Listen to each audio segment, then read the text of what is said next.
जत तालुक्यातील खलाटी गावात वादळी वाऱ्याची दुर्दैवी घटना. 9 महिन्यांच्या चिमुकल्याचा पाळणा उडून बाळाचा मृत्यू. जत तालुक्यातील खलाटी येथे काल सायंकाळी वादळी वाऱ्यासह पावसाने जोरदार हजेरी लावली.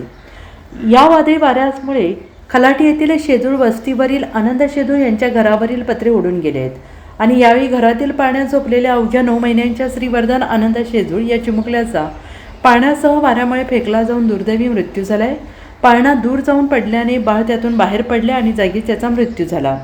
या हृदयद्रावक घटनेमुळे संपूर्ण खलाटी परिसरात शोककळा पसरली असून शेजूळ कुटुंबावर दुःखाचा डोंगर कोसळला आहे. गावकऱ्यांकडून हळहळ व्यक्त करण्यात येते आहे. जत तालुक्यातील खलाटी येथे काल 4:30च्या दरम्यान वादळी वाऱ्यासह मोठा पाऊस झाला. यामध्ये शेजूळ वस्तीवरील आनंद शेजूळ यांच्या घराचे पत्रे उडून गेले. यामध्ये 9 महिन्याचे पाळण्यात झोपलेले बाळ त्या पत्र्याच्या अँगलवरती पाळणा उडला. त्यावर बाळही उडून त्या पाळण्यातून खाली पडले आणि ते जागीच मृत्यू झाले. अत्यंत दुर्दैवी घटना झालेली आहे. त्यामुळं शासनाने थोडीफार त्या कुटुंबाला मदत केली पाहिजे.